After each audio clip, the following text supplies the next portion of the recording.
does sound very millennial, but isn't that who we are? A room full of dreamers and achievers. Well, TED Talk is something I've always watched on YouTube, and today, standing here in front of all of you gives me chills, gives me goosebumps, but also deepens my belief in the power of believing in yourself. From where I've come to where I am, it's been a roller coaster ride, full of ups and downs, but completely worth it. My name is Mansi Aggarwal, and I'm a dreamer who achieved her dream of becoming an entrepreneur. What comes to your mind when I say the word entrepreneur? Are we born or are we made? Well, the truth is, anyone can be an entrepreneur. I know you don't believe me yet, but I hope you do by the end of these next 8 minutes. Let me start with telling you what really mattered in my journey of being a middle-class IAS aspirant to a successful businesswoman leading one of the biggest gifting companies of Delhi. First and foremost, it was the art of thinking big. I always had big dreams.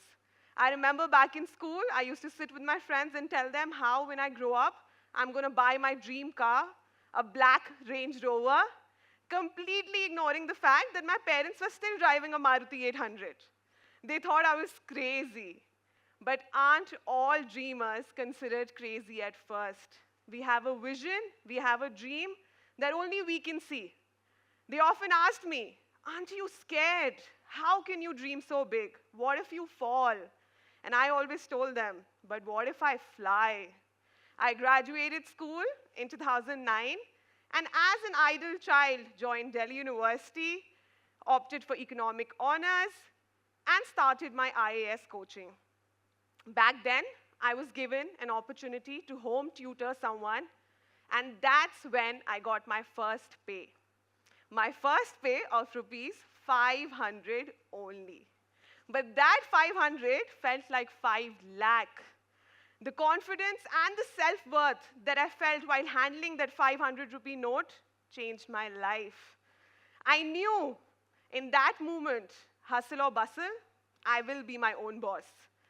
When I told this to my parents, they were completely shaken. They had never heard the word entrepreneur, and I think till date have no idea how to pronounce it.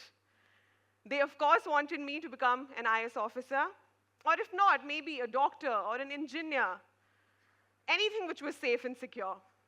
I wanted to be different. I wanted to break the employment mentality. I truly believe true courage isn't about knowing the path. It's about taking that first step. And with that belief, I took the leap of faith. अगर किसी चीज को दिल से चाहो तो पूरी कायनात उसे तुमसे मिलाने में लग जाती है. The law of attraction. On Valentine's Day 2012, it happened. I customized a few gifts for a close friend. That was the turning point of my life. He liked them so much that I thought I should convert this into a business. I came home that very night, didn't think much. An idea is just an idea if you don't implement it. Created a Facebook page, and 4 days later, I got my first order. I went all the way to Noida in the metro and hand-delivered the order myself. My first customer, Nikita from Noida, if you're listening, I love you and thank you so much for believing in me and my small business, which is not so small anymore. From one small gesture to a full-fledged business, you're just one decision away from a totally, completely different life, and in my case, my dream life. But it wasn't easy. Imagine going to your friends and family and telling them, hello, I don't want to be an IAS officer anymore, the most reputed job in the nation. I am quitting my coaching. I want to be an entrepreneur. They asked me questions like, do you even know the ABCD of business? Aren't you too young for it? Do you have any idea how cruel the outside world is to women? And the worst was, shouldn't you be picking up a career so that you can take care of your future husband and kids? But that fight with myself and with others was completely worth it. Today, my business is just not my bread and butter. It's bigger than me.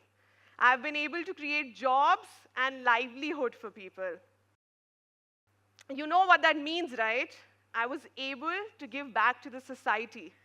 The society which never tells you to lead, or to make your own choices, or to be your own boss. I did end up buying my first car in 2013 and going on my first international vacation in 2014. I was finally living my dreams. But in the journey of being an entrepreneur, I feel there's a fine line between ambition and overambition, self-confidence and arrogance. In 2015, I opened a restaurant in which I failed miserably. I lost all my money, I lost all my savings, I was back to square one. I was super depressed. I kept on thinking, what are people going to think about me? My biggest admirers are now my biggest critic. I couldn't sleep at night. And that one night, I went to my mom and I told her everything. She only said one thing, Beta, kuch to log kahenge, log ka kaam hai kehna. What is growing without the willingness to fall flat on your face? All great stories are never great without failures. And in that moment, I realized true entrepreneurship is how exactly you deal with your failures. It's not about you falling. It's about whether you get up after you fall. The art of letting go and moving on. I understood one failure could not stop the entrepreneur in me. Even if I fall 7 times, I will stand up the 8th time and try harder. Do you know Starbucks was rejected 125 times before it became Starbucks? Imagine if he would have not tried the 126th time. There would have been no Starbucks and hence no great coffee. With my share of successes and failures, I knew it was time to create a space where people were not scared to fail. I wanted everyone to explore and discover the entrepreneur in them. In 2018, I started hosting masterclasses on entrepreneurship. I created a safe space where people could love themselves, believe in themselves, be confident, and I wanted everybody to feel like a somebody. That thought of making a difference and impacting people's life in a positive way stayed for so long that in 2019, a small initiative of distributing meals to the underprivileged on the streets is now a home for over hundreds of kids, wherein we provide them food, shelter, and education. Young Mansi's dream was now a reality, my own NGO. Till date, when people ask me what has been my biggest achievement in life, it is the social entrepreneur in me. The ability to change someone's life in a positive way has been my biggest achievement and my biggest blessing. Then came COVID. Everything around us was so sad and demotivating. Often, while being kind to others, we forget to be kind to ourselves. We stop loving ourselves. They say success always comes with a price, and for me, that price was gaining 20 kgs. Imagine giving masterclasses on confidence, and one day you look at yourself in the mirror, there's no confidence left. I knew it was time to act again. 3 months into COVID, I lost those 20 kgs, and I gained so much interest in that field that I decided that it was time to learn again. I completed my certification in nutrition. The biggest investment that you'll ever do is the investment in yourself. The more you learn, the more you earn.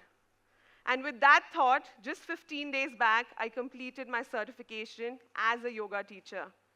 I want to ask you all, is there any age bar to stop learning? Is there any age bar to stop being the bestest version of yourselves? Is there any age bar to be an entrepreneur? Absolutely none. In my journey of being an entrepreneur, I've met a retired senior citizen buying his first car and making you rethink about retirement, and a fearless 14-year-old becoming the youngest entrepreneur. Few things that are common in between all of us. Passion. Always lead by your heart. Don't think about the money. Think about making an impact. Second, guts. Take risks. Take the difficult road. Magic always happens outside your comfort zone. Third, hustle. Forget about 9 to 5. Forget Saturday, Sundays. Entrepreneurship is a 24/7 job. And fourth and foremost, a killer instinct. Suno sabki, karo apni. Trust yourself. And remember, no guts, no story, no hustle, no glory. Believe in yourself, and who knows, one day, just like me, you'll be delivering your own TED Talk. Thank you so much. It was a pleasure being here.